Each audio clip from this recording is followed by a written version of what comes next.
సమయంలో మీతో కలిసి దేవుని యొక్క వాక్యాన్ని ధ్యానించడానికి దేవుడు నాకు అనుగ్రహించిన ఈ మంచి సమయాన్ని బట్టి నేను ప్రభువుని స్తుతిస్తున్నాను. అలాగే నన్ను ఈ స్థలానికి ఆహ్వానించినటువంటి స్థానిక దైవజనులు రెవరెండ్ సుజ్ఞానరత్నానికి నా ప్రత్యేకమైన వందనాలు. అలాగే పెద్దయ్య గారు విజయరత్న అయ్య గారు కూడా నా ప్రత్యేకమైన వందనాలు తెలియజేస్తున్నాను. అలాగే పాస్టర్ గారు అనితకు కూడా నా ప్రత్యేకమైన వందనాలు. చేరువచ్చిన మీ అందరికీ కూడా ప్రభుపేట సాయంకాలపు శుభాలు తెలియజేస్తున్నాను. మరి మీ మధ్యలో నిలబడ్డం దేవుడు నాకు ఇచ్చినటువంటి గొప్ప ఆధిక్యతగా నేను భావిస్తూ ఉన్నాను. మరి ఈ రోజున నేను ఈ విధంగా వాడబడడానికి కారణం నా ప్రారంభం గోరింటి నుంచే ప్రారంభించబడింది. దేవునికి స్తోత్రం కలుగునుగాక. మరి Sunday school ministry, children ministry ఇక్కడే నేను ప్రారంభించాను. దైవజనులు సుజ్ఞానరత్నం అయ్య గారు మరి నా విషయంలో ఎంతో శ్రద్ధ తీసుకుని నేను రక్షణ పొందడానికి, అలాగే నేను సువార్త సేవలో ముందుకు సాగడానికి వారి యొక్క ప్రోత్సాహం, వారి యొక్క ఆలోచనలు, మరి వారి యొక్క ప్రార్థనలు నా వెనకాల ఉన్నాయని ఈ సందర్భంగా నేను జ్ఞాపకం చేస్తూ మరి ప్రభువుని స్తుతిస్తూ ఉన్నాను. దేవునికి మహిమ కలుగునుగాక.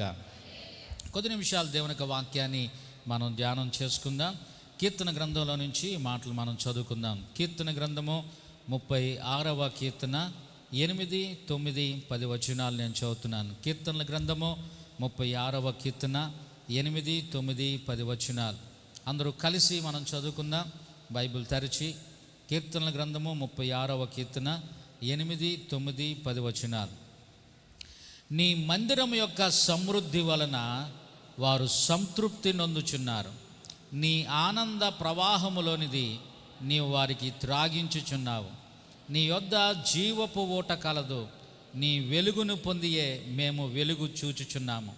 నిన్ను ఎరిగిన వారి ఎడల నీ కృపను, యథార్థ హృదయుల ఎడల నీ నీతిని ఎడతెగక నిలుపుము. చదవబడినటువంటి లేఖన భాగాన్ని ఈ రాత్రి దేవుడు మన వినికిడిలో దీవించునుగాక. చిన్నమాట ప్రార్థన చేసుకుందాం. ఈ రాత్రి ప్రభు తన వాక్యం నుంచి మనతో మాట్లాడలాగున దేవుని సహాయాన్ని మనం కోరుకుందాం. ఒక మనిషి మాట వినడం వల్ల మనకి ఏ విధమైనటువంటి ఉపయోగం లేదు. దేవుడు మనతో మాట్లాడితే ఒక్క మాట చాలు మన జీవితాన్ని మార్చివేయడానికి. కాబట్టి ప్రభువా నాతో మాట్లాడు నాయనా అని దేవుని యొక్క సహాయాన్ని మనం కోరుకుందాం.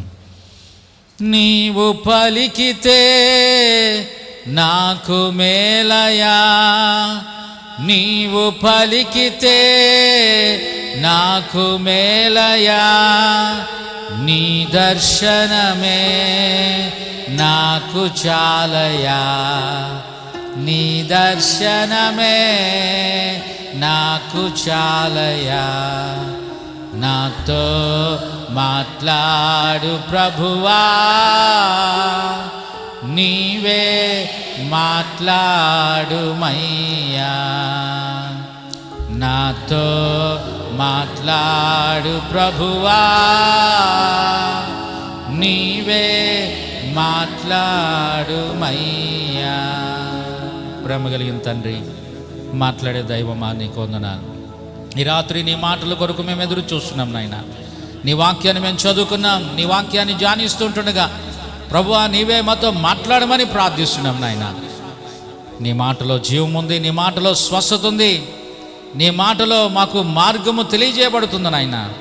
మాతో మాట్లాడండి. మీరు మాట్లాడుతుంటుండగా వినగలిగే చెవులను, గ్రహించే హృదయాన్ని, లోబడే జీవితాన్ని మాకందరికీ దయచేయమని నీ పక్షంగా నిలబడినటువంటి నన్ను నీ సిలువ చాటును మరుగు చేసి నీ నోటి బోరుగా వాడుకోమని యేసయ్య శ్రేష్టమైన నామంలో ప్రార్థించి స్తుతించి వేడుకొంచున్నాము తండ్రి. Amen, amen. దేవునికి మహిమ కలుగునుగాక. హల్లెలూయా. అందరూ రెండు చేతులు పైకెత్తి దేవునికి స్తోత్రం చెప్దాం. హల్లెలూయా, హల్లెలూయా. ప్రియమంది బిడ్డలారా, గత కొన్ని దినాలుగా మీరు దేవుని మందిరంలో గడుపుతున్నట్లుగా నేను విన్నాను. మరి ఈ కూడికల యొక్క ముగింపు దశలో మనం ఉన్నామనేటువంటి విషయాన్ని కూడా ఇప్పుడు దైవజనులు జ్ఞాపకం చేయడం మనం చూస్తూ ఉన్నాం. కాబట్టి రాత్రి ఏ మాటలు మీతో పంచుకోవాలని నేను ఆలోచన చేస్తూ ఉంటే దేవుడు నా మనసులో పెట్టినటువంటి అంశం ఏంటంటే మందిరము. ఏంటి చెప్పండి? మందిరము. మందిరాన్ని గురించినటువంటి కొన్ని విషయాలు మీతో పంచుకోవాలని నేను ఆశపడుతున్నాను. 36వ కీర్తన మనం గమనించినట్లయితే ఈ కీర్తన వ్రాసింది ఎవరంటే ఆ పైన మనం చూస్తూ ఉన్నాం దావీదు గురించి రాయబడిన మాట ఏంటి? యెహోవా సేవకుడైన దావీదు కీర్తన అని వ్రాయబడింది. వాస్తవానికి మనకు తెలిసిన దావీదు ఎవరు? ఏమండి? గొర్రెల కాపరి, ఆ తర్వాత రాజు. ఇక్కడ గొర్రెల కాపరి అని లేదు, రాజు అని లేదు. ఏమని రాయబడింది? యెహోవా సేవకుడు. ఆయన రాజు అయినా రాజు కావచ్చు, కానీ ఇక్కడ యెహోవా సేవకుడైన దావీదు అని దావీదు గురించి పరిశుద్ధాత్మ దేవుడు రాయడం మనం జ్ఞాపకం చేసుకోవాలి. యెహోవా సేవకుడు అని కొద్ది మందిని గురించి మాత్రమే బైబిల్లో మనం చూస్తూ ఉన్నాం. ఆ విధంగా వ్రాయబడినటువంటి వారిలో దావీదు ఒకడుగా మనం చూస్తూ ఉన్నాం. ప్రియమైన బిడ్డలారా, దావీదు రాజుగా ఆయన వ్యక్తపరుచుకునే దానికంటే దేవునికి సేవకుడిగా తాను వ్యక్తపరుచుకున్నటువంటి సందర్భాలు బైబిల్లో మనం చూడగలుగుతూ ఉన్నాం. ఈ దావీదు దేవుని మందిరాన్ని గురించి మాట్లాడుతున్నటువంటి మాటలు ఇక్కడ మనం చూస్తాం. వాస్తవానికి ఈ 36వ కీర్తన 3 భాగాలుగా మనం జ్ఞాపకం చేసుకోవచ్చు. మొదటి 4 వచనాల్లో దుష్టుల యొక్క ప్రవర్తన గురించి వ్రాయబడితే, 5 నుంచి 9 వచనాల్లో దేవుని ప్రేమ గురించి వ్రాయబడితే, 12 నుంచి 12 వచనాల్లో దేవుని సేవకుని యొక్క ప్రార్థన గురించి మనం చూస్తూ ఉన్నాం. దుష్టుల ప్రవర్తన, దేవుని ప్రేమ, దేవుని సేవకుని యొక్క ప్రార్థన. ప్రియమైన బిడ్డలారా, ఆ దేవుని ప్రేమను గురించి మాట్లాడుతున్నటువంటి సందర్భంలో దేవుని మందిరాన్ని గురించి దావీదు భక్తుడు మాట్లాడడం మనం చూస్తూ ఉన్నాం. చూడండి, 8, 9, 10 వచనాలు మనం గమనించినప్పుడు మందిరములో దొరికేటువంటి 7 ఆశీర్వాదాలు అక్కడ మనకు కనిపిస్తాయి. ప్రియమైన బిడ్డలారా, జాగ్రత్తగా మనం చదివితే 8వ వచనంలో నీ మందిరం యొక్క సమృద్ధి. మొదటిది ఏం దొరుకుతుందండి? రెండవది వారు సంతృప్తి నొందుచున్నారు. రెండవది ఏం దొరుకుతుంది? సంతృప్తి. మూడవది నీ ఆనంద ప్రవాహములోనిది నీవు వారికి త్రాగించున. ఏం దొరుకుతుంది? ఆనందం. Very good. 4వది నీ యొద్ద జీవపు ఊట కలదు. ఏం దొరుకుతుంది? జీవం. ఏమండి? తర్వాత 5వది నీ వెలుగుని పొంది మేము వెలుగు చూచున్నాం. ఏమి దొరుకుతుంది? వెలుగు దొరుకుతుంది. 10వ వచనం నిన్ను ఎరిగిన వారి ఎడల నీ కృపను. ఏం దొరుకుతుంది? కృప దొరుకుతుంది. 7వది యథార్థ హృదయుల ఎడల నీ నీతిని. ఏం దొరుకుతుంది? ఎడతెగక. 7 అంశాలు మీరే చెప్పారు, ఇంక నేను ప్రసంగం చేయవసరం లేదు. ఏం దొరుకుతున్నాయి అంట దేవుని మందిరంలో? సమృద్ధి దొరుకుతుంది, సంతృప్తి దొరుకుతుంది, ఆనందం దొరుకుతుంది, జీవం దొరుకుతుంది, వెలుగు దొరుకుతుంది, కృప దొరుకుతుంది, నీతి దొరుకుతుంది. కాబట్టి ప్రియమైన బిడ్డలారా, ఈ 40 దినాలు దేవుని మందిరంలో మీరు పొందుకోవలసినటువంటి అనుభవాలు ఇవన్నీ కూడా. హల్లెలూయా.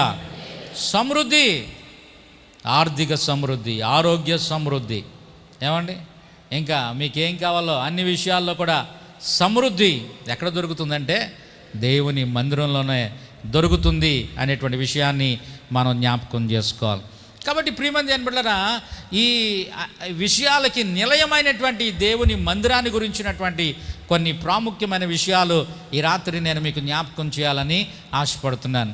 ప్రియమైన బిడ్డలారా, మందిరము అనేటువంటి విషయాన్ని గురించి మనం ఆలోచన చేస్తే, ఈ మందిరము అనేటువంటి ఆలోచన ఇది మనుషులది కాదు, ఇది దేవుని యొక్క ఆలోచన. చూడండి, నిర్గమాకాండంలో మనం చూస్తే అక్కడ మొదటి మందిరాన్ని గురించి మనం చూస్తాం. బైబిల్లో 4 మందిరాలు కనిపిస్తూ ఉంటాయి.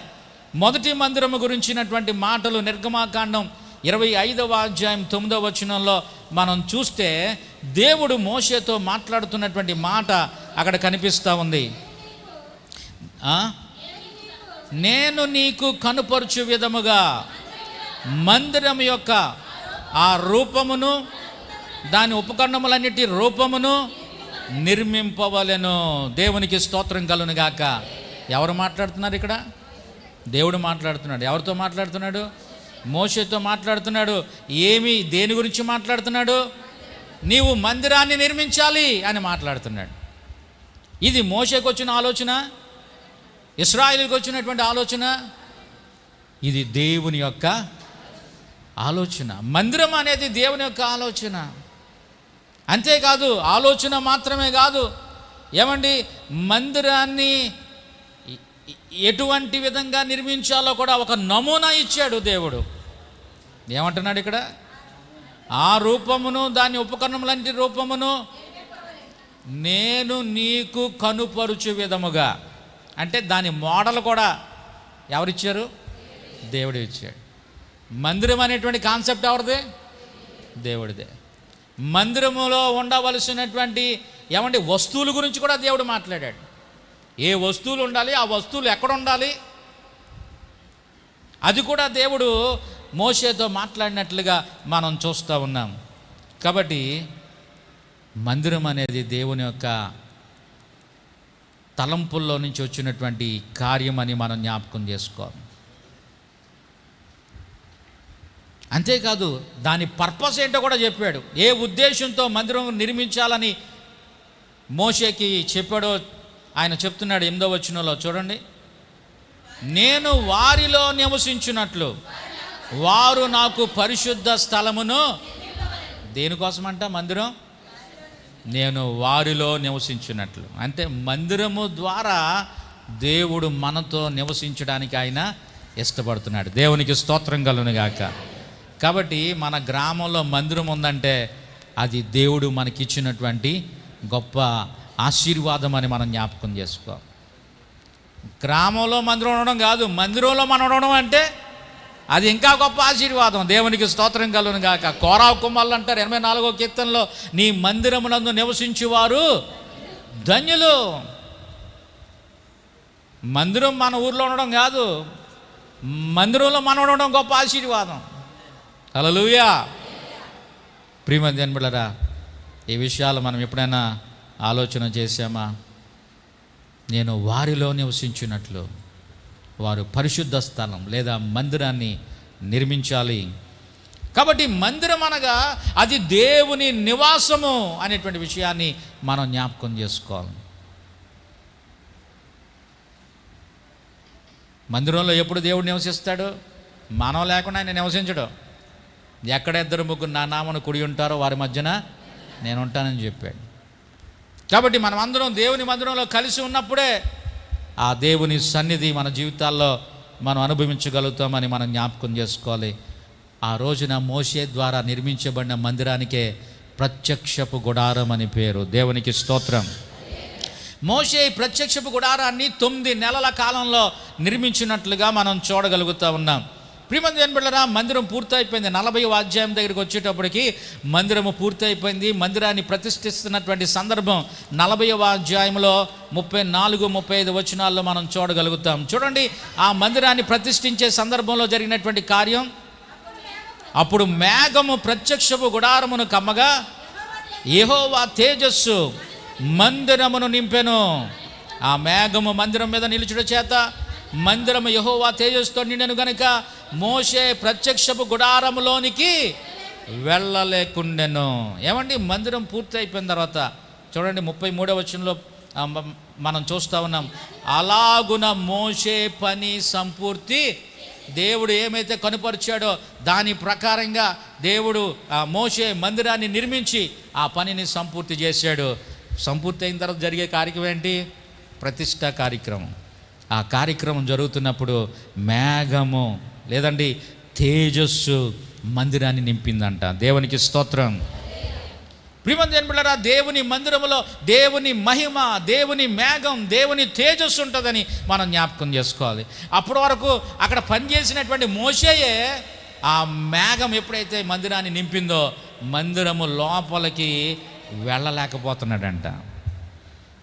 ప్రియమైన దేవుని బిడ్డలారా, మందిరం అంటే చాలాసార్లు మనం చాలా చులకనగా ఎంచుతూ ఉంటాం.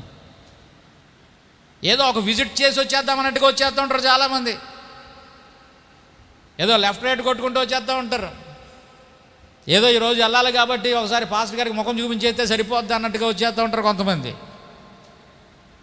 లేకపోతే అన్ని స్టాపుల్లో ఇది ఒక స్టాప్ లాగా పెట్టుకుని వస్తూ ఉంటారు కొంతమంది. ప్రియమైన దేవుని బిడ్డలారా, మందిరం అంటే ఆషామాషి కాదు. మందిరములో దేవుని తేజస్సు ఉంటుందని మనం జ్ఞాపకం చేసుకోవాలి. మోషే లోపలికి వెళ్ళలేకపోయాడంటండి. అంటే మందిరములో దేవుని మహిమ ఎంత బలంగా నింపబడిందో మనం జ్ఞాపకం చేసుకోవాలి. మనకేం కనబడట్లేదు కదా అనుకోవద్దు. దేవుని మందిరంలో దేవుని సన్నిధి ఎక్కడైతే ఉంటుందో అక్కడ మహిమ, తేజస్సు ఉంటుంది అనేటువంటి విషయాన్ని మనం జ్ఞాపకం చేసుకోవాలి. అందుకనే లేవీ కాండంలో మనం చూస్తాం 26వ అధ్యాయం 2వ వచనం చూడండి. లేవీ కాండం 26వ అధ్యాయం 2వ వచనంలో దేవుడు చెబుతున్నటువంటి మాటలు మనం చూస్తూ ఉన్నాం. నేను నియమించిన విశ్రాంతి దినములను మీరు ఆచరింపవలెను, నా పరిశుద్ధ మందిరమును సన్మానింపవలెను, నేను యెహోవాను. దేవునికి స్తోత్రం కలుగును గాక. ఏం చేయాలంట? మందిరాన్ని సన్మానించాలంట. సన్మానించాలి. మందిరాన్ని సన్మానించాలంటే ఏం చేయాలి? మనుషులు సన్మానించాలంటే మనం ఏం చేస్తాం? ఏమండి? సాలువ కప్పి దండేస్తాం, వీలైతే పొళ్ళెట్టి. మరి మందిరాన్ని సన్మానించాలంటే మందిరానికి సాలువ కప్పాలా, మంచి కట్టెలను కట్టేసి, లేకపోతే మంచిగా డెకరేట్ చేసేసి, అదా మందిరాన్ని సన్మానించడం అంటే? అక్కడే దేవుడు చెప్తున్నాడు చూడండి 2వ వచనంలో, నేను నియమించిన విశ్రాంతి దినములను మీరు ఆచరింపవలెను, నా పరిశుద్ధ మందిరమును. దేవుని మందిరాన్ని సన్మానించడం అంటే ఏంటంటే, మందిరములో జరిగేటువంటి నియామక కూడికలకు మనం రావడమే మందిరాన్ని సన్మానించడం. నేను నియమించిన విశ్రాంతి దినాలు. ఏమండి? మందిరంలో కొన్ని నియామక కార్యక్రమాలు జరుగుతూ ఉంటాయి. ఆనాడు ఇశ్రాయేలీయులకి అది విశ్రాంతి దినం శనివారం అయితే, ఈ రోజున మనకి పరిశుద్ధ దినం ఆదివారం. ఎంతమంది మనం దేవుని మందిరానికి ఆదివారం వచ్చి దేవుని ఆరాధించగలుగుతున్నాం? కొంతమంది మానేస్తూ ఉంటారు ఆదివారాలు. ఆ పని ఉంది, ఈ పని ఉంది, ఆ ఫంక్షన్ ఉంది, ఈ ఫంక్షన్ ఉందని. ప్రియమైన దేవుని బిడ్డలారా, ఆ దేవుని మందిరాన్ని సన్మానించడం అంటే దేవుడు నియమించినటువంటి ఆ సమయాల్లో దేవుని మందిరానికి వచ్చి దేవుని ఆరాధించడమే దేవుని మందిరాన్ని సన్మానించడం. అలాగే 40 దినాల కూడికలు ఏర్పాటు చేశారు. ఈ 40 దినాల కూడికల్లో మనం పాలు పొందడం ద్వారా దేవుని మందిరాన్ని మనం సన్మానిస్తున్నాం అనేటువంటి విషయాన్ని మనం జ్ఞాపకం చేసుకోవాలి. ప్రియమైన దేవుని బిడ్డలారా, దేవుని మందిరాన్ని మనం సన్మానించినప్పుడు దేవుడు ఆయన మనల్ని విడిచిపెట్టేవాడు కాదు. సంఖ్యాకాండంలో ఒక చక్కని మాట మనం చూస్తాం. 8వ అధ్యాయం 19వ వచనం. సంఖ్యాకాండము 8వ అధ్యాయం 19వ వచనంలో ఈ విధంగా వ్రాయబడింది, మరియు ప్రత్యక్షపు గుడారములో ఇశ్రాయేలుల నిమిత్తము సేవ చేయుటకును, ఇశ్రాయేలుల నిమిత్తము ప్రాయశ్చిత్తము చేయుటకును, ఇశ్రాయేలులో లేవీలను అహరోనుకును అతని కుమారులకును ఇచ్చి అప్పగించి ఉన్నాను. ఈ మాట గమనించండి. అందువలన ఇశ్రాయేలీయులు పరిశుద్ధ మందిరమునకు సమీపించినప్పుడు ఏ తెగులైనను ఇశ్రాయేలీయులకు సంభవింపకపోవును అని చెప్పాను. దేవునికి స్తోత్రం కలుగును గాక. దేవుని మందిరానికి మనం సమీపించినప్పుడు, అనగా దేవుని మందిరానికి మనం వచ్చినప్పుడు ఏం జరుగుతుందంట? ఏ తెగులు కూడా మనకు సంభవించదంట. దేవునికి స్తోత్రం కలుగును గాక. సమీపించినటువంటి వారికి ఏ తెగులు సంభవించదని దేవుని యొక్క వాక్యంలో మనం చూస్తూ ఉన్నాం. ఎందుకండి అంటే ఆ పైన చెప్తున్నాడు, అక్కడ సేవకులు ఉంటారంట. ఏమండి? ప్రత్యక్ష గుడారంలో ఇశ్రాయేలు నిమిత్తము సేవ చేయుటకు, ఇశ్రాయేలు నిమిత్తం ప్రాయశ్చిత్తము చేయుటకు లేవీలు, అహరోను అతని కుమారులు, దేవుని మందిరంలో దేవుని సేవకులు ఉంటారు. ఆ సేవకులు ఏమండి వచ్చినటువంటి బిడ్డల కొరకు వారు ప్రార్థనలు చేస్తారు, ప్రాయశ్చిత్త ప్రార్థనలు చేస్తారు. మనకు తెలుసు, త్రోవ ప్రక్కన ఉన్నటువంటి అంజూరపు చెట్టు, ద్రాక్ష తోటలో ఉన్నటువంటి అంజూరపు చెట్టు రెండూ ఫలించిన చెట్టులే. కానీ త్రోవ ప్రక్కన ఉన్నటువంటి చెట్టు వెంటనే ఎండిపోయింది. ద్రాక్ష తోటలో ఉన్నటువంటి అంజూరపు చెట్టు అది కూడా ఫలించకపోతే తీసేయమంటే తోటమాల ఏం చేశాడు? బ్రతిమలాడాడు. నీవు దేవుని మందిరంలో ఉంటే నీ కొరకు బ్రతిమలాడే వాళ్ళు ఉంటారు. నువ్వు దేవుని మందిరానికి రాకుండా నీ కోసం ఎవరు బ్రతిమాలుతారు? ఏమండి? ఎవరికైనా ఏదైనా ఒకవేళ అనారోగ్యం కలిగినా, లేకపోతే ఆపద సంభవించినా, పలానా వ్యక్తి ప్రతి వారం వచ్చేటువంటి వ్యక్తి ఈ రోజున రాలేకపోయారు పలానా కారణం చేత, కాబట్టి మనం ప్రార్థన చేద్దామంటే అందరిలోనూ ఆసక్తి ఉంటుంది. ఒకవేళ రానోళ్ళ కోసం ప్రార్థన చేద్దామంటే ఆ మనిషి రాదు, ప్రార్థన చేయండి అంటున్నారు భాస్కర్ అంటారు కదా. రోజు వచ్చే వాళ్ళ కొరకు భారంతో మనం ప్రార్థన చేస్తామా, రానోళ్ళ కోసం భారంతో ప్రార్థన చేస్తామా? రానోళ్ళ కోసమా? ఏమండి? రానోళ్ళ కోసం పెద్ద పట్టింపు ఉండదు. ఎప్పుడు మన ముందు కనబడేవాళ్ళు ఒకవేళ ఏదైనా సమస్యలు ఉంటే వాళ్ళ మీద చాలా ప్రేమ చూపిస్తూ ఉంటాం మనం. నువ్వు దేవుని మందిరానికి వస్తే ఎందుకు తెగులు సంభవించదో తెలుసా? దేవుని మందిరానికి సమీపించినప్పుడు ఏమండి, వారి కొరకు ప్రార్థనలు జరుగుతాయి. సేవకులు వారి కొరకు ప్రార్థిస్తారు. కొంతమంది రాకుండా చీటీలు రాసి పంపిస్తారు, పాస్టర్ గారు నా కోసం ప్రార్థన చేయండి. ఇంకొకరు గమ్మత్తుగా ఉపవాసం ఉండి ప్రార్థన చేయండి అంట. 3 పూటలు తింటారంట ఇంట్లోనూ. ఇక్కడ పాస్టర్ గారు మాత్రం కడుపు మార్చుకుని ప్రార్థన చేయాలంట. ఏమండి, అదేమన్నా పద్ధతి కాదు. నీకు తెలిసింది అలా తెలియట్లేదు. కాబట్టి ప్రియమైన దేవుని బిడ్డలారా, మొదటి మందిరం మోషే ద్వారా నిర్మించబడినటువంటి మందిరం. రెండో మందిరం ఉంది, అది సొలొమోను ద్వారా నిర్మించబడింది. ప్రియమైన దేవుని బిడ్డలారా, సొలొమోను ఏమండి 7 సంవత్సరాలు మందిరాన్ని నిర్మించినట్లుగా మనం చూడగలుగుతూ ఉన్నాం. రాజుల మొదటి గ్రంథం 6వ అధ్యాయం 1వ వచనంలో సొలొమోను నిర్మించినటువంటి మందిరాన్ని గురించి అక్కడ మనం చూడగలుగుతాం. 6వ అధ్యాయం 1వ వచనం, అయితే ఇశ్రాయేలు ఐగుప్తు దేశం నుండి బయలుదేరి వచ్చిన 408వ సంవత్సరమందు, అనగా సొలొమోను ఇశ్రాయేలును ఏలిన 4వ సంవత్సరమందు జీపను 2వ మాసమున అతడు యెహోవా మందిరమును కట్టింపనారంభించెను. ప్రియమైన దేవుని బిడ్డలారా, ఇక్కడ సొలొమోను దేవుని మందిరాన్ని కట్టాడు. కట్టినప్పుడు సొలొమోను ఎంత శ్రద్ధ తీసుకున్నాడంటే మందిరం విషయంలో, ఏమండి ఏదన్నా ఒక కట్టడం కట్టబడుతుంది అనుకోండి, ఆ ఇంటి పక్క వాళ్ళు ఎలా ఉంటుందో తెలుసా? ఇల్లంతా దుమ్ముదుమ్ము అయిపోద్ది వాళ్ళకి. అంతేకాదు రాత్రులు పగలాలకి నిద్ర ఉండదు. ఎందుకు? ఏదో ఒక శబ్దాలు. ఏమండి, ఐరన్ వర్క్ చేస్తుంటే అక్కడ శబ్దం, లేకపోతే ఈ చెక్క వర్క్ చేస్తుంటే అదొకటి.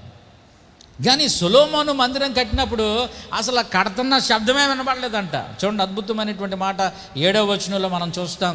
7వ వచనంలో, అయితే మందిరము కట్టు సమయమున అది ముందుగా సిద్ధపరిచి తెచ్చిన రాళ్లతో కట్టబడెను. మందిరము కట్టు స్థలమున సుత్తె, గొడ్డలి మొదలైన ఇనుప పనిముట్ల ధ్వని ఎంత మాత్రమునో వినబడలేదు. దేవునికి స్తోత్రం కలుగును గాక. ఆ మందిరం కట్టే ప్లేసులో అసలు ఏ సౌండ్ లేదంట. సుత్తె దెబ్బలు లేవంట, ఏమండి గొడ్డలి దెబ్బలు లేవంట. మరి ఎలా కట్టారంటే ముందుగానే సిద్ధపరిచాడంట. ఆ మూలకి ఏ రాయి కావాలో అక్కడెక్కడో సెట్ చేసి తీసుకొచ్చి అక్కడ పెట్టడమే, నిశ్శబ్దంగా. అంటే దేవుని మందిరంలో అనవసరమైన శబ్దాలు వినబడకూడదని చెప్పేసి సొలొమోను ఆశించాడు. దేవుని మందిరంలో అటువంటి డిసిప్లిన్ ఉండాలని దేవుడు కోరుతున్నాడు. కొంతమంది ఇక్కడికి వచ్చిన తర్వాత కూడా ఊరికే తెగ మాట్లాడుకుంటూ ఉంటారు. ఏమండి, మనం మాట్లాడుకోవడానికి వస్తున్నామా ఇక్కడికి? మనం మాట్లాడితే ఎవరితో మాట్లాడాలో తెలుసా? దేవునితో మాట్లాడాలి.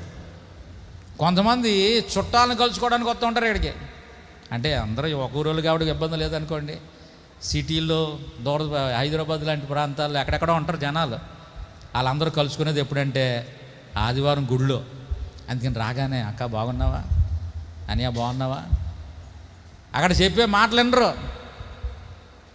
ప్రియమైన దేవుని బిడ్డలారా, దేవుని మందిరంలో నిశ్శబ్దంగా ఉండవలసినటువంటి సమయం ఉంది. ధ్వని చేస్తూ దేవుని ఆరాధించే సమయం ఉంది. అదే సమయంలో దేవుని మందిరంలో మౌనంగునుట ఆయనకు స్తుతి చెల్లించుటే అని వ్రాయబడింది. కాబట్టి ప్రియమైన దేవుని బిడ్డలారా, మందిరంలో మౌనంగా ఉండవలసిన సమయం ఉంది, మందిరంలో నోరు తెరవలసిన సమయం కూడా.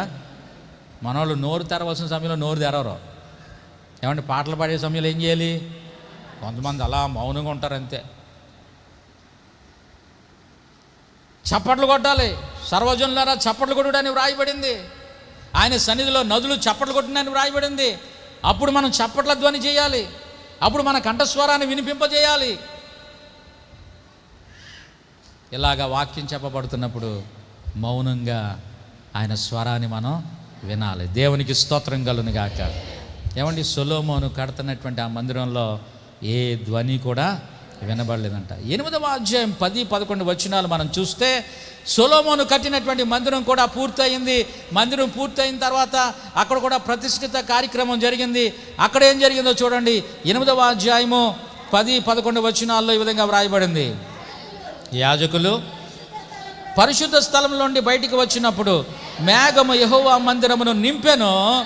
కాబట్టి యెహోవా తేజో మహిమ యెహోవా మందిరములో నిండుకొనగా ఆ మేఘమున్న హేతువు చేత యాజకులు సేవ చేయుటకు నిలువలేకపోయిరి.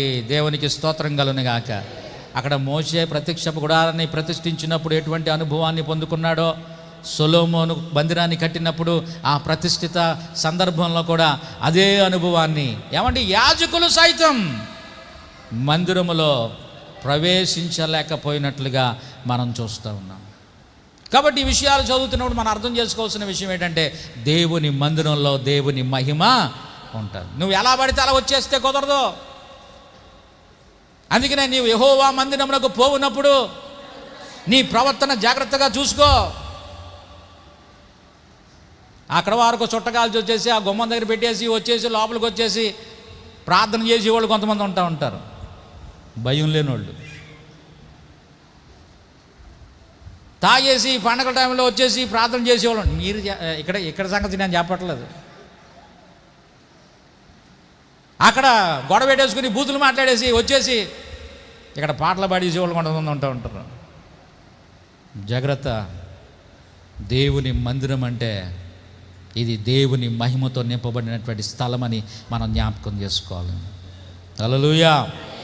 ప్రియమైన బిడ్డలారా, మొదటి మందిరం మోషే ద్వారా నిర్మించబడింది. 9 నెలల వ్యవధిలో ఆ ప్రత్యక్ష గుడారాన్ని మోషే నిర్మించాడు. సొలొమోను 2వ మందిరాన్ని కట్టాడు. 7 సంవత్సరాలు ఆ మందిరాన్ని నిర్మించినట్లుగా మనం చూస్తూ ఉన్నాం. ఆ తర్వాత 4వ మందిరం జెరుబ్బాబెలు ద్వారా నిర్మించబడినట్లుగా మనం చూస్తూ ఉన్నాం. ఎజ్రా గ్రంథం 3వ అధ్యాయం 8వ వచనంలో ఆ సందర్భాన్ని మనం చూడగలుగుతాం. ఆ తర్వాత 4వ మందిరం హేరోదు ద్వారా నిర్మించబడినట్లుగా మనం చూస్తాం.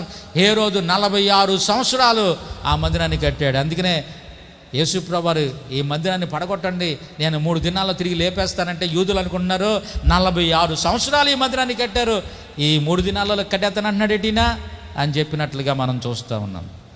ప్రియమైన బిడ్డలారా, ఈ 4 మందిరాలు దేవుని గ్రంథంలో మనం చూస్తూ ఉన్నాం. ఇంకొక మాట మనం జ్ఞాపకం చేసుకుంటే, ఏమండి, దేవుడు భౌతికమైనటువంటి మందిరం గురించి మాత్రమే కాదు.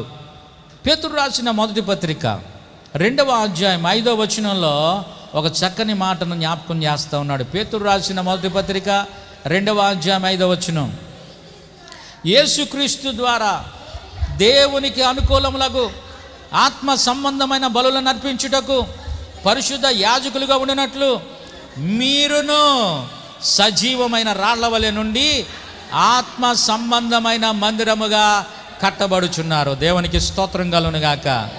ఏమండి, ఈ భౌతికమైనటువంటి మందిరాలు మాత్రమే కాదు, దేవుడు మనందరినీ కూడా ఒక మందిరంగా చేయడానికి ఆయన ఇష్టపడుతున్నాడు. హల్లెలూయా. ఈ భౌతికమైనటువంటి మందిరాలు కథలో ఇక్కడే ఉంటాయి. వచ్చే సంవత్సరం కూడా ఇది ఇక్కడే ఉంటుంది. కానీ ఆత్మ సంబంధమైనటువంటి మందిరాలుగా ఉన్నటువంటి మనం కదులుతూ ఉంటాం. దేవునికి స్తోత్రం కలుగును గాక.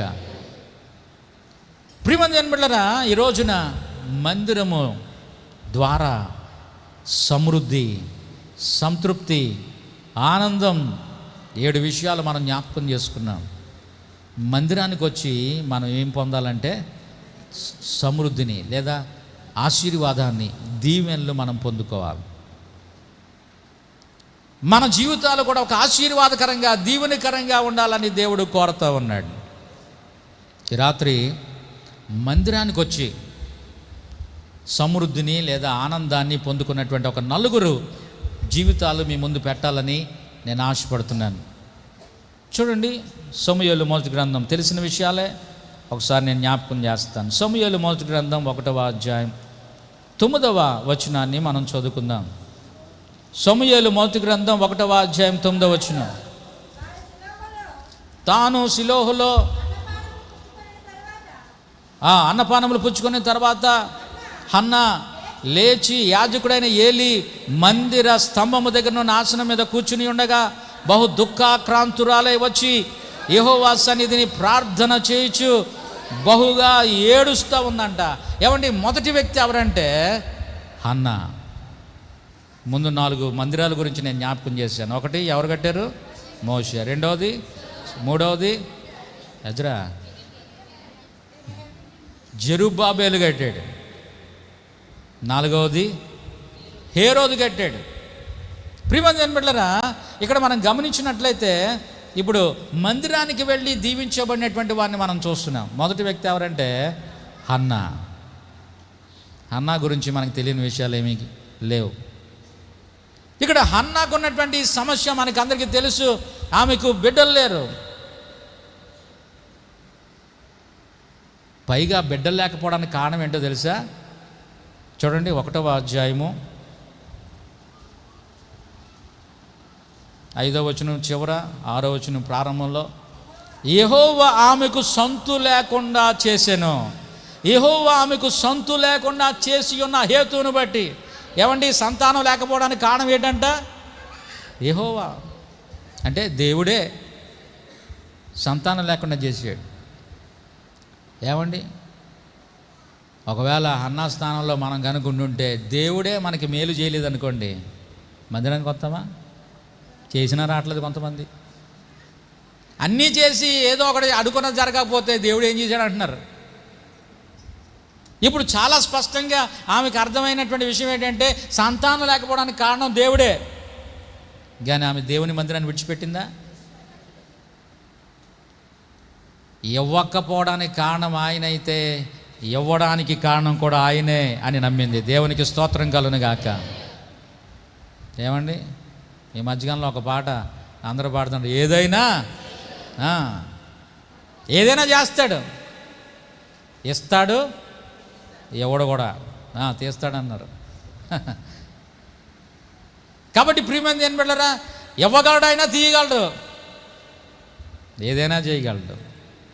అది నమ్మింది హన్నా. అందుకనే దేవుడు తనకి సంతానం ఇవ్వలేదన్న విషయం ఆమెకు తెలిసి దేవుని మందిరాన్ని విడిచిపెట్టలేదు. వెళ్ళింది, మళ్ళీ వెళ్ళింది. ప్రియమైన ఏం బిడ్డలారా, అక్కడ ఆరాధన అయిపోయింది. ఒంటరిగా దేవుని సందులో ప్రార్థన చేస్తూ ఉంది. కొంతమంది మందిరానికి రావడానికి జనాలు కావాలి. అందరూ వచ్చారు లేదా ఇన్ఫర్మేషన్ తెలుసుకుంటారు. వచ్చేసారు అంటే అప్పుడు వస్తారు, బయలుదేరుతారు. లేకపోతే కొంతమంది పాస్టర్ గారిని చూసి వస్తాడు, ఈరోజు పాస్టర్ గారు వస్తున్నారా లేదా, ఇవాళ పాస్టర్ గారు వస్తున్నారు, ఖచ్చితంగా వెళ్ళాలి. ఎవరి కోసం వస్తున్నాం మనం? ఎవరిని చూడడానికి వస్తున్నాం? ఎవరిని వినడానికి వస్తున్నాం మనం? ప్రియమైన ఏం బిడ్డలారా, ఆమెకి జనాలతో సంబంధం లేదు. వాళ్ళు వచ్చారా వీళ్ళు వచ్చారా కాదు. నా సమస్యకు పరిష్కారం ఇచ్చే దేవుడు దగ్గరికి నేను వెళ్తున్నాను అనుకుందామే. హల్లెలూయా. వెళ్ళింది. అక్కడ జనాలు ఏం లేరు, వాళ్ళందరూ వెళ్ళిపోయారు. ఆమె ఒక్కతే ఏం చేసిందంట? దేవుని సన్నిధిలో బహు దుఃఖాక్రాంతురాలే వచ్చి యెహోవా సన్నిధిని ప్రార్థన చేసిందంట. దేవునికి స్తోత్రం కలుగును గాక. మందిరానికి వచ్చినటువంటి మనం ఏం చేయాలి చెప్పండి? ప్రార్థన చేయాలి.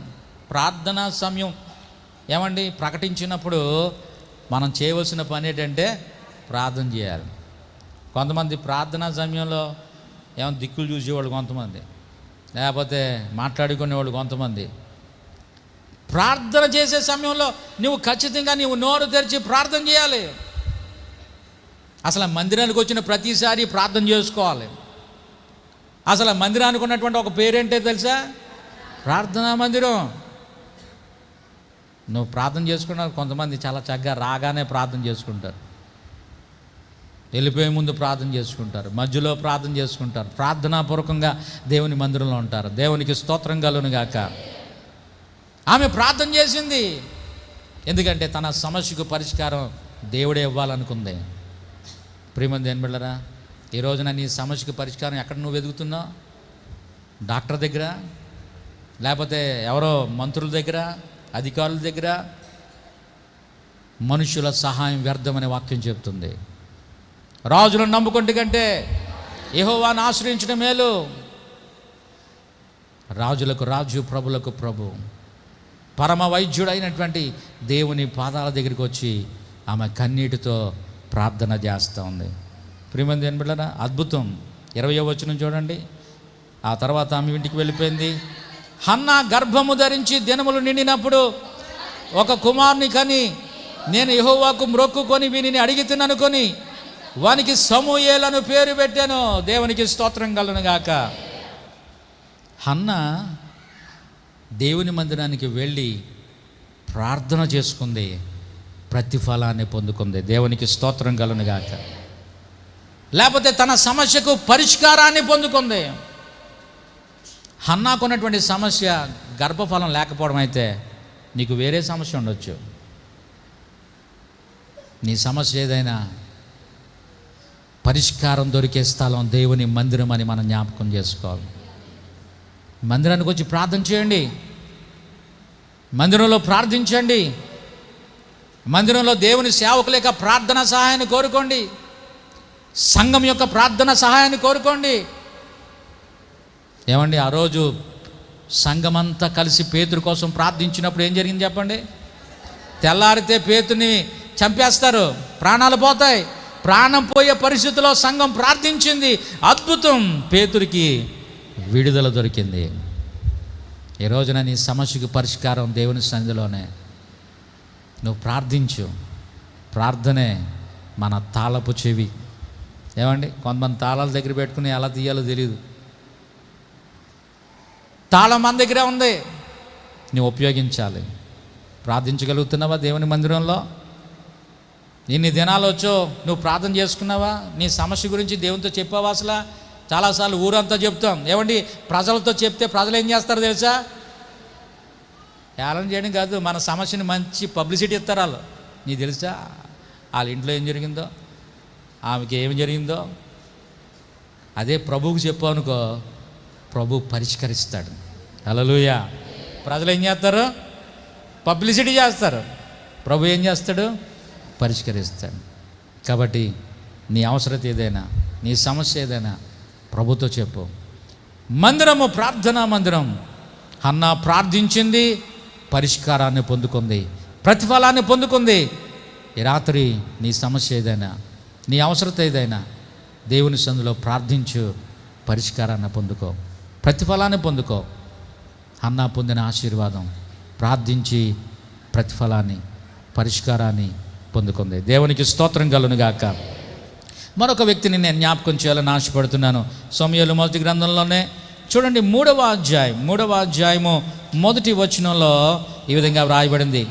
బాలుడైన సమూయేలు ఏలీ ఎదుట యెహోవాకు పరిచర్య చేయుచుండెను. దేవునికి స్తోత్రం కలుగును గాక. ఏమండి, 3వ అధ్యాయంలో బాలుడైన సమూయేలు. సమూయేలు ఎవరు? అన్నాకి పుట్టినటువంటి కుమారుడే. మొక్కుకుంది, దేవుని మందిరానికి తీసుకొచ్చి సమర్పించింది. ఆ బాలుడైనటువంటి సమూయేలు ఏం చేశాడంట?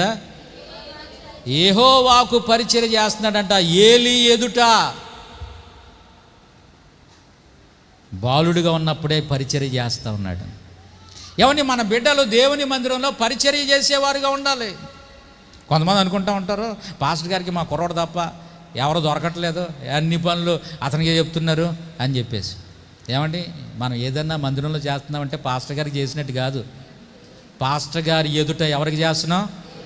దేవునికి చేస్తున్నాం. ఏలీ ఎదుట యెహోవాకు పరిచర్య చేసేది ఎవరికి? ఏలియా దగ్గరే ఉన్నాడు, ఏలియాకు పరిచర్య చేస్తున్నాడు. కానీ ఆ పరిచర్య ఏలియాకు కాదు, ఏలీ ఎదుట యెహోవాకి.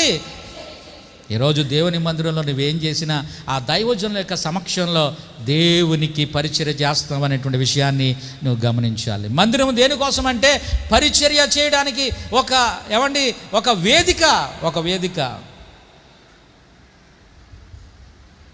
బాలుడుగా ఉన్నప్పుడే మన బిడ్డలకి చిన్నప్పుడే పరిచర్య చేయడం నేర్పించాలి. మందిరంలో ఒక కార్యక్రమం జరుగుతుంటే నాన్న ముందెళ్ళి అక్కడ చక్కబెట్టని పంపించాలి. అవసరమైతే మనమే కూడా వచ్చి మనం ఇక్కడ చక్కబెట్టాలి. కొంతమంది అఫీషియల్గా వచ్చి వెళ్ళిపోతూ ఉంటారు అంతే. ఈ చైర్లు ఎవరు చదువుతారు, ఈ బరకాలు ఎవరు వేస్తారు, ఈ మైకులు ఎవరు సెట్ చేస్తారు.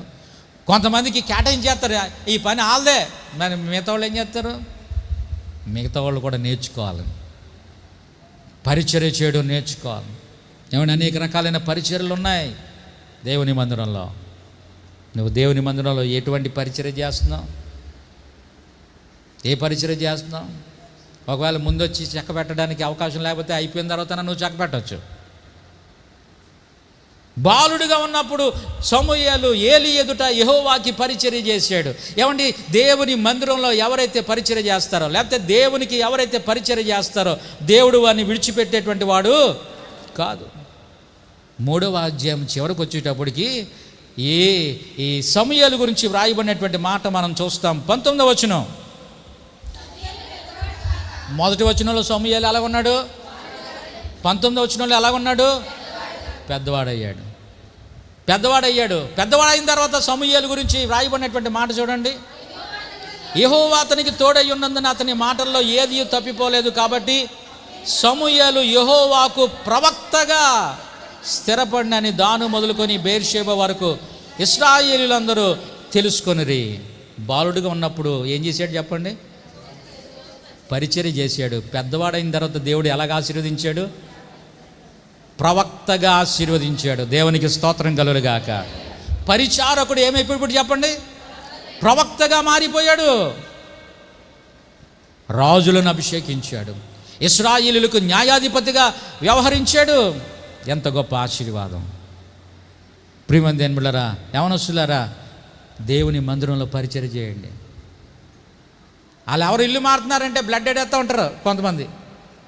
ఆదివారం చర్చి మానేసి, ఏ బాబు రాలేదంటే మా ఫ్రెండ్ ఇల్లు మారుతున్నారండి, కొంచెం హెల్ప్ చేయమన్నాడు. మందిరంలో ఏమండి ఒక వస్తువు తీసి పక్కన పెట్టరు. నువ్వు దేవుని మందిరంలో పరిచర్య చేయి. నీకు జ్వరం వస్తే ఆడు ఎవడు రాడు, కష్టం వస్తే వాళ్ళు ఎవరు నిలబడరు. అవసరానికి వాడుకునే రకమే మనుషులందరూ కూడా. కానీ దేవుని మందిరంలో నువ్వు పరిచర్య చేస్తే దేవుడు ఎప్పుడు నిన్ను విడిచిపెట్టడు. హల్లెలూయా! పరిచారకుడు ప్రవక్తగా స్థిరపరచబడ్డాడు. దేవునికి స్తోత్రం. హల్లెలూయా! చూడండి, హన్నాని మనం జ్ఞాపకం చేసుకున్నాం. మందిరంలో ప్రార్థించింది, ప్రతిఫలాన్ని పొందుకుంది. సమూయేలు మందిరంలో పరిచర్య చేశాడు, ప్రవక్తగా ఆశీర్వదించబడ్డాడు. దేవుని మందిరంలో నువ్వు కూడా నీవు చేతనైనంత పరిచర్య నువ్వు చేయి. ఏం చేయగలవో అది చేయి. ఏమి చేయడం చేత కాకపోతే వచ్చి ప్రార్థన చేయి. సేవకుల కొరకు, సంఘం కొరకు. దేవుడు నిన్ను దీవిస్తాడు, నీ బిడ్డలను దీవిస్తాడు, ఆశీర్వదిస్తాడు. ప్రియమైన దేవుని బిడ్డలారా, మరొక వ్యక్తిని నేను జ్ఞాపకం చేస్తాను. దినవృత్తాంతాలు 2వ గ్రంథం 20వ అధ్యాయంలో మనం గమనించినట్లయితే, దినవృత్తాంతాలు 2వ గ్రంథం 20వ అధ్యాయంలో యెహోషాపాతు గురించి మనం చూస్తాం. ప్రియమైన దేవుని బిడ్డలారా, యెహోషాపాతుకి శ్రమ వచ్చింది, కష్టం వచ్చింది. ఏంటి అంటే, నలుదిక్కుల నుంచి శత్రువు యెహోషాపాతు మీద దాడి చేశాడు. ఆ సమయంలో యెహోషాపాతు చేసినటువంటి పని ఏంటో తెలుసా? ఉపవాస దినాన్ని చాటించి ప్రతిష్ఠించి, ఏమండి, వారందరూ కూడా దేవుని మందిరంలో వారు సమకూర్చబడ్డారు. 4వ వచనం మనం చూస్తే, యోధా వారు యెహోవా వాళ్ళని సహాయమును వేడుకొనుటకై కూడుకొనిరి. ఎక్కడ కూడుకున్నారంట? యెహోవా యొద్ద విచారించుటకు యోధా పట్టణముల నుండి జనులు వచ్చిరి. యెహోషాపాతు యెహోవా మందిరములో క్రొత్త శాల ఎదుట సమాజముగా కూడిన యోధా యెరూషలేములో జనుల మధ్య. రాజుగారు ఎక్కడున్నాడంట? ఎక్కడున్నాడు రాజుగారు? దేవుని మందిరంలో ఉన్నాడు. ఏమండి, అక్కడ సామాన్యులు దగ్గర నుంచి ఏమండి రాజు వరకు ఎక్కడ కూడుకున్నారు చెప్పండి? ఒక అద్భుతమైన విషయం ఏంటంటే, ఏమండి, అందరూ కలిసి ఒక చోట కూడుకునే స్థలం దేవుని మందిరం. బయట ఆఫీసరే కావచ్చు, బయట ఆ ఆఫీసర్ దగ్గర బంట్రోతుగా పనిచేసేవాడే కావచ్చు. ఆ ఆఫీసరు బంట్రోతు పక్కన కూర్చునే స్థలం ఎక్కడ ఉందో తెలుసా? దేవుని మందిరమే. నేను ఆఫీసర్ నేను అక్కడ అంటే కుదరదు. పక్కన చైర్ ఖాళీ ఉంటే బంట్రోతో కూర్చుంటాడు. అబ్బే, ఆఫీసర్ గారి పక్కన నేను కూర్చుంటే అలాగా అదేమో ఉండదు ఫీలింగ్. ఎందుకంటే యేసు ప్రభు రక్తంలో కడగబడినటువంటి మనం అందరం సహోదరులు సోదరీలం. బయట నీ క్యాటర్ ఏదైనా సరే, కానీ మందిరానికి వచ్చేటప్పటికి అందరూ కూడా సోదరులు సోదరీలు.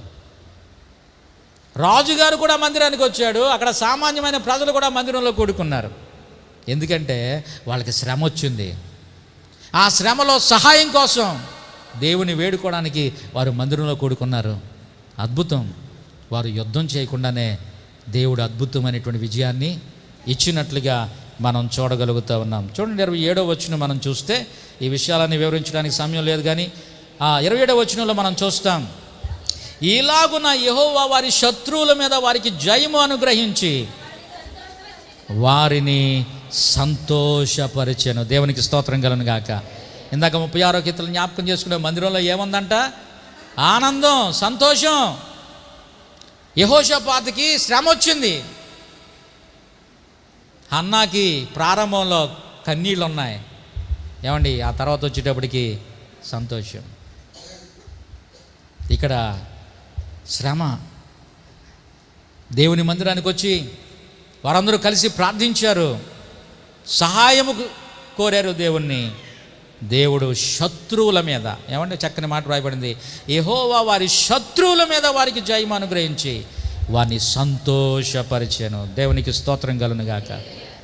సహాయం కోరుకున్నటువంటి వారికి సంతోషం, శ్రమ వచ్చినటువంటి వారికి ఆ శత్రువు మీద జయము దేవుడు అనుగ్రహించాడు. మందిరంలో ఏ శత్రువుని తరుముతున్నాడు? అనారోగ్యమా, ఆర్థిక సమస్యలా? కొన్నిసార్లు అన్నీ వచ్చి ఒకసారి పడతా ఉంటాయి. యెహోషాపాతు జీవితంలో అదే జరిగింది. నలుదిక్కులా ఇంక ఎక్కడికి ఏమండి పారిపోవడానికి వీలు లేనట్టుగా నలుదిక్కులా మూసేశారు శత్రువులు. ఏమండి, 4 దిక్కులు మూసేస్తే ఇంకా ఏ దిక్కు ఖాళీ ఉంది? పై దిక్కే ఖాళీ ఉంది. అందుకనే ఆయన చేసిన ప్రార్థన కూడా చూడండి, అద్భుతంగా ఉంటుంది. 12వ వచనంలో ఏమని ప్రార్థన చేశాడు? ఏమి చేయటకును మాకు తోచదు, నీవే మాకు దిక్కు. ఏ దిక్కు లేనోడికి దేవుడే దిక్కు అంట. 4 దిక్కులు మూసిపోయినాయి, ఇంకా దేవుడే దిక్కు అయ్యాడు.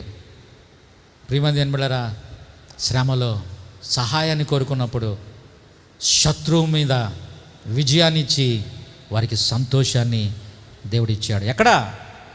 దేవుని మందిరంలో వారు పొందుకున్నటువంటి గొప్ప అనుభవం. దేవునికి స్తోత్రం కలుగును గాక. హల్లెలూయా. హన్నా గురించి మనం జ్ఞాపకం చేసుకున్నాం. ప్రార్థించింది, ప్రతిఫలాన్ని పొందుకుంది. సమూయేలు గురించి మనం జ్ఞాపకం చేసుకున్నాం. పరిచర్య చేశాడు, ప్రవక్తగా స్థిరపరచబడ్డాడు. యెహోషాపాతు గురించి మనం జ్ఞాపకం చేసుకున్నాం. శ్రమ వచ్చింది, సహాయాన్ని కోరుకున్నాడు, శత్రువు మీద విజయాన్ని ఇచ్చి సంతోషం ఇచ్చాడు. దేవునికి స్తోత్రం కలుగును గాక.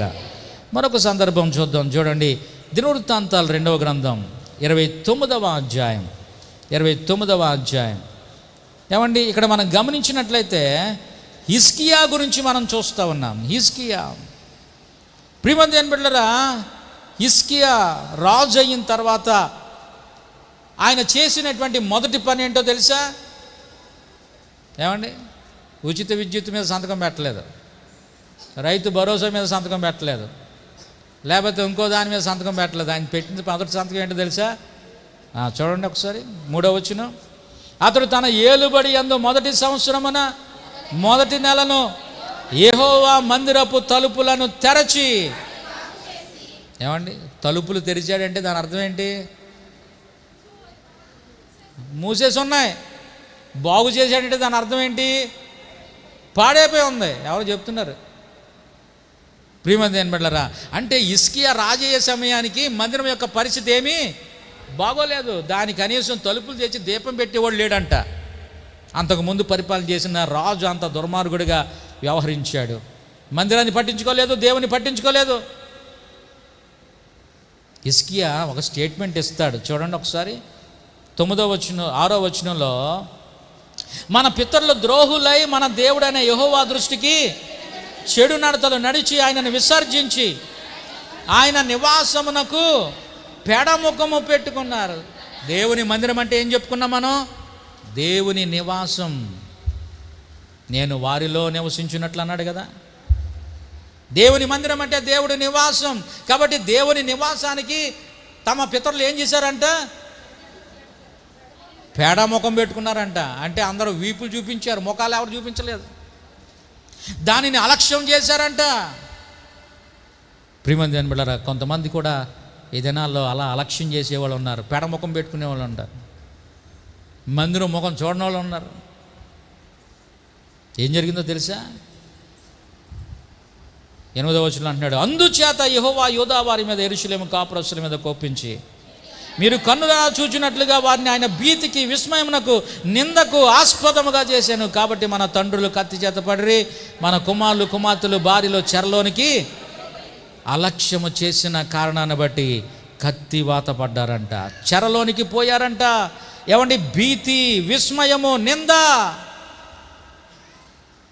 దేవుని మందిరాన్ని నిర్లక్ష్యం చేస్తే వచ్చేటువంటి పరిస్థితి. ఈ విషయాన్ని గుర్తించినటువంటి హిజ్కియా ఏం చేశాడంటే మూయబడిన మందిరపు తలుపులు తెరిచాడు, పాడైపోయినటువంటి మందిరాన్ని బాగు చేశాడు. ఆనాటి లేవీలను, యాజకులను పిలిచి, నాయనా దయచేసి దీంట్లో అపవిత్రమైనదంతా ఉంది, తీసుకెళ్ళి మీరు బయట పారవేయండి. మందిరాన్ని పవిత్రపరిచాడు హిజ్కియా. దేవునికి స్తోత్రం కలుగును గాక. చూడండి అక్కడ 16వ వచనంలో, పవిత్రపరచుటకై యాజకులు యెహోవా మందిరపు లోపలి భాగమునకు పోయి యెహోవా మందిరములో తమ కనబడిన నిషిద్ధ వస్తువులన్నిటినీ యెహోవా మందిరపు ఆవరణలోనికి తీసుకుని రాగా లేవీలు వాటిని ఎత్తి కిద్రోను వాగులో పారవేసిరి. ఏం చేశారంట? నిషిద్ధమైన వస్తువు, ఉండకూడని వస్తువులు ఉన్నాయంట. ఈ రోజున మనము కూడా దేవునికి మందిరాలు అని మనం జ్ఞాపకం చేసుకున్నాం. పేతురు రాసిన పత్రికలో, మందిరంలో నిషిద్ధమైనటువంటి వస్తువులు ఉండకూడదు. అలాగే ఈ మందిరంలో కూడా నిషిద్ధమైనటువంటివి ఏవి కూడా ఉండడానికి వీల్లేదు. ఏమండి? కొంతమంది పైకి మేలిపండు చూడు మేలిమై, మేడిపండు కదా, మేడిపండు చూడు మేలిమై ఉండు, పొట్ట విప్పి చూడు పురుగులు, పైకి మాత్రం అబ్బో ఎంత భక్తుల్లా కనబడతారో, కానీ వారి ఆధ్యాత్మిక స్థితి భక్తుల బడాయంతా బస్సులో తెలుస్తుందంట. బస్ అంటే ఆర్టీసీ బస్సు కాదు, వాళ్ళు ఉన్న స్థలంలో, ఇంట్లో తెలుస్తుంది అతలు గొడవ. మందిరంలో మాత్రం దేవదూతల్లో ఉంటారు, ఇంటికి వెళ్ళిన తర్వాత పిశాచులు అయిపోతూ ఉంటారు. ఒక ఆయన చెప్తుంటే, బాబు రెండయ్యా మందిరానికి రండి అంటే, ముందు మా ఆవిడతో చెప్పండి, ఆవిడ ఇంట్లో చాలా గయ్యాళ్ళలాగా ప్రవర్తిస్తుంది. అరే మంచి ప్రార్థనా పరురాలు.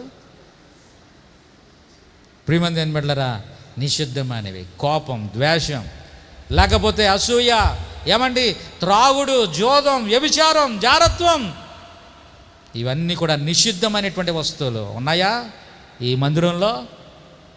అందుచేతనే జీవితంలో అభివృద్ధి కనబడట్లేదేమో, ఆశీర్వాదం కనబడట్లేదేమో, మేలు కనబడట్లేదేమో.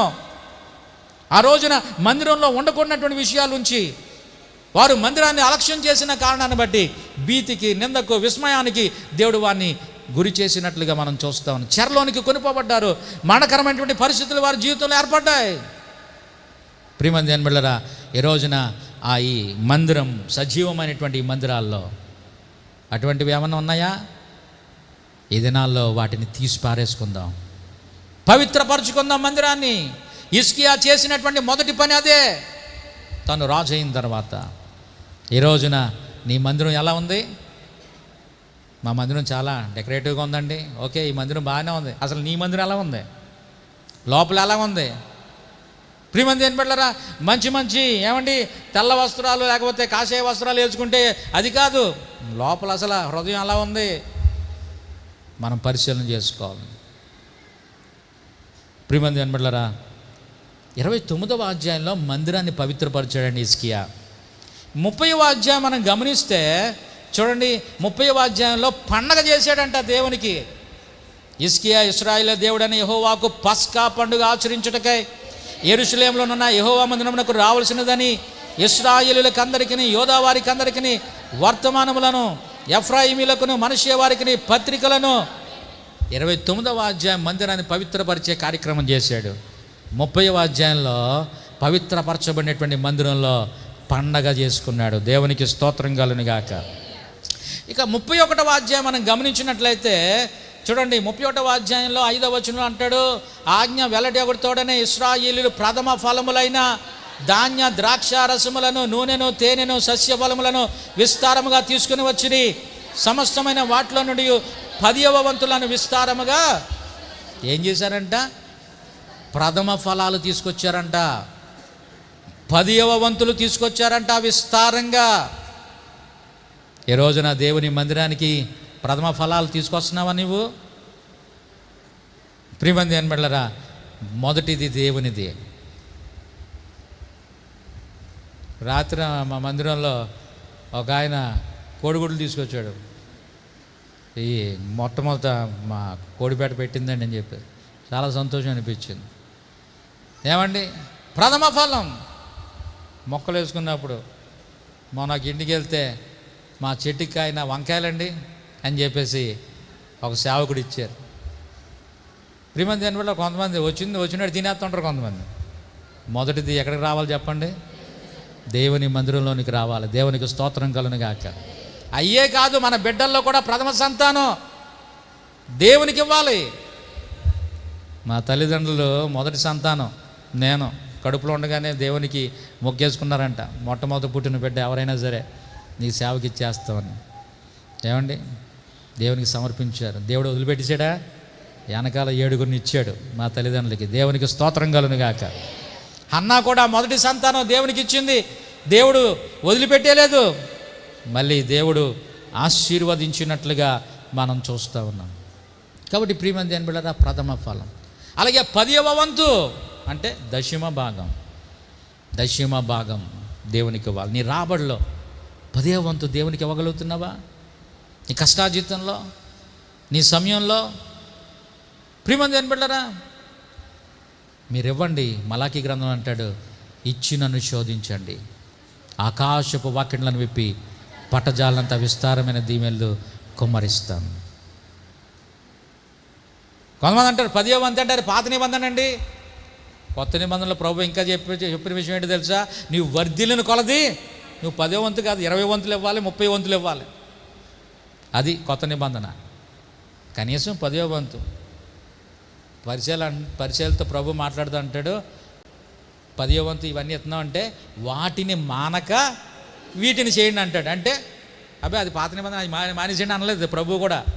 ఏం చేశాడు? అవి చేయిస్తూనే ఇదిగో నీతిని ఏమండి వీటిని మీరు ఇంకా దానికి యాడ్ చేయండి అంటాడు. కాబట్టి ప్రియమైన దేని వల్ల నీ జీవితంలో ఒకవేళ 10వ వంతు ఇచ్చేటువంటి అలవాటు లేదేమో, తీర్మానం చేసుకో ఈ దినాల్లో. హిజ్కియా ఏమండి మందిరాన్ని పవిత్రపరిచాడు. ఆ మందిరంలో పండగను ఆచరించాడు. ఆ మందిరానికి ప్రజలు ప్రథమ ఫలాలు ఏమండి 10వ వంతులు విస్తారంగా తీసుకొచ్చారు. జరిగిన విషయం ఏంటో తెలుసా? 32వ వచనంలో, 32వ అధ్యాయంలో చూడండి ఈ మాట. 30వ వచనంలో ఈ హిజ్కియా గీహోను కాలవకు ఎగువను కట్టవేయించి దావీదు పట్టణపు పడమటి వైపునకు దాన్ని తెప్పించాను. హిజ్కియా తాను పూనుకొనిన సర్వ ప్రయత్నముల యందును వృద్ధి పొందెను. దేవునికి స్తోత్రం కలుగును గాక. పవిత్రపరిచాడు, పండగ చేశాడు, ఏమండి ప్రథమ ఫలాలు 10వ వంతులు ఇచ్చాడు. ప్రతిఫలం ఏంటంటే సర్వ ప్రయత్నాల్లో ఏమండి దేవుడు హిజ్కియాని వృద్ధి చేశాడంట. దేవునికి స్తోత్రం కలుగును గాక. మందిరం మనను సమృద్ధితో నింపేటువంటి స్థలమని మనం జ్ఞాపకం చేసుకోవాలి. కాబట్టి ప్రియమంది అని బిడ్డలారా, మందిరంలో మనం దీవించబడాలి, ఆశీర్వదించబడాలి. మందిరాన్ని అలక్ష్యం చేయకూడదు. ఎన్ని ఆదివారాలు నువ్వు దేవుని మందిరాన్ని మానేసావు? కొంతమంది కారణం లేకుండానే మానేస్తూ ఉంటారు. ఒక ఆయన అన్నాడు,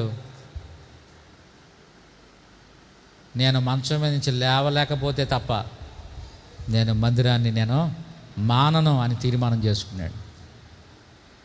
కాబట్టి ప్రియమంది అని బిడ్డలారా, ఈ రోజుల్లో ఒకవేళ మానేసేటువంటి అలవాటు ఎవరికన్నా ఉంటే తీర్మానం చేసుకుందాం. క్రమంగా దేవుని మందిరాన్ని సన్మానించడం అంటే అదే నియమించే కుడికల్లో మనం హాజరవడం ద్వారా దేవుని యొక్క దీవెనలు మనం పొందుకుంటామనేటువంటి విషయాన్ని మనం జ్ఞాపకం చేసుకోవాలి. నలుగురిని నేను జ్ఞాపకం చేశాను.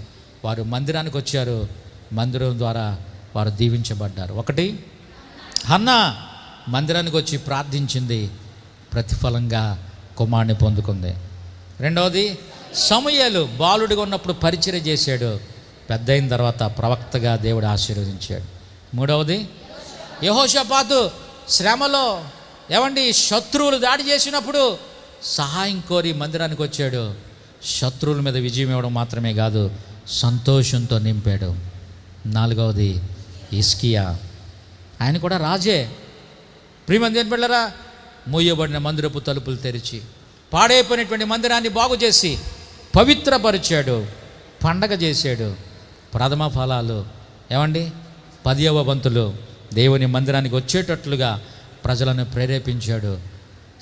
పూనుకొనిన సర్వ ప్రయత్నాల్లో వృద్ధిని దేవుడు కలుగజేసినట్లుగా మనం చూస్తూ ఉన్నాం. కాబట్టి ప్రియమంది ఏం బిడ్డలారా, దేవుని మందిరాన్ని నిర్లక్ష్యం చేయొద్దు. మందిరాన్ని లక్ష్య పెట్టి మందిరములో దేవుని ఆరాధిస్తూ ఏమండి మనము కూడా దేవునికి మందిరాలం అనేటువంటి విషయాన్ని గుర్తుపెట్టుకొని మన జీవితాల్లో కూడా ఏదన్నా నిషిద్ధమైనటువంటివి ఉంటే ఏమండి వాటిని మనము బయటికి తీసివేసి పవిత్రపరచుకొని ఏమండి దేవునికి మన హృదయాంతరంగాల్లో నుంచి ఆయనను ఆరాధించేటువంటి అనుభవాన్ని కలిగి ఉన్నప్పుడు మన ప్రయత్నాల్లో కూడా దేవుడు మనకి సహాయము చేస్తాడు. నువ్వు ఏ ప్రయత్నాలు చేస్తున్నావో నాకు తెలియదు.